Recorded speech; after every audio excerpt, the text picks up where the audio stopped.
You heard the news yesterday, as we all did. What was your initial feeling?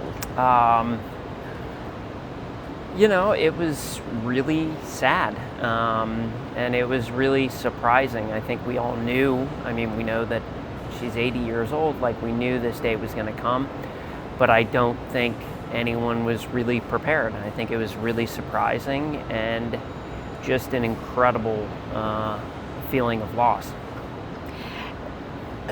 The breadth and depth of her life is, it's hard to describe, but you all focused on a very big portion of her life that spread far and wide around the world, her imagination library.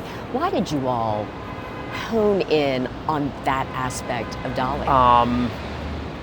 We made that film because my son, Henry, who's now 13, was graduating out of the program, out of the Imagination Library, and I just wasn't mentally prepared for that. And so I wanted to do something to give back and celebrate that amazing program, and so that's why we made the film. What did you learn from that experience? I learned that Dolly is, I think, the best example in the world of how you can do big, good, positive, philanthropic work in a way that helps everyone. I think the Imagination Library is, it speaks for itself. It's the largest children's literacy program in the country. They buy as many books as like Walmart or Amazon in the child book area. It's insane in scale, and the amount of kids that are getting books from the Imagination Library is unlike anything else. And I don't think people know that. If she never sang a note, never wrote a note, the Imagination Library is such an important and impactful program that she should be celebrated the same regardless. And I don't think people know. I don't think even in the obituaries that I've heard so far, they focus on the music and they say, oh, by the way, she has this program.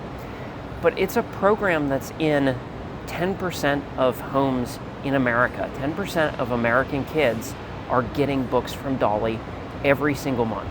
And so I wish we celebrated that more. I think it's so amazing. And what's remarkable is that her father celebrated it the most. I remember in doing a story that was one of the things that made him most proud about his daughter, given he was unable to read. Yeah, I think that's where she started it. That's where she was sort of motivated. But I also think she did a lot more with it. I think she likes to sort of minimize her role in everything and the importance and how they delivered the Imagination Library. She just sort of said, oh, I made this program because my daddy was illiterate and I wanted to help. But it's a lot more than that. It's a very sophisticated, well put together program that pulls together a great curated collection of amazing books that kids are learning from. And I think they did a lot of development to make this program really what it is today. And I think that's a lot because of the Dolly sparkle, the extra X factor that she added to this. What were your interactions with her in this process?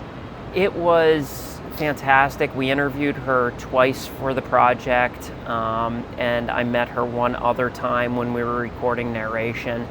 And everyone, she was just exactly how you expect. At one of the interviews, one of our students interviewed her, and she was so kind and thoughtful and willing to work with the student. She was just everything that you expect.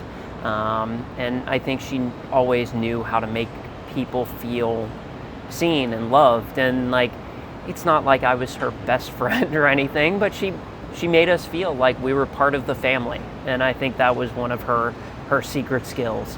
Yeah.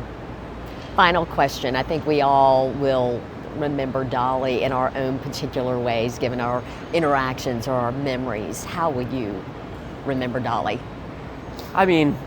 I think I'll remember Dolly through the books, reading with my kids in bed. I mean, I think for every parent is the greatest thing in the world. And to have Dolly's books as a quintessential part of that for both my kids, I think is definitely the thing that I value the most. I love her music, I love her acting, I love all that stuff, but the Imagination Library and how it brings families together really is the most important thing to me.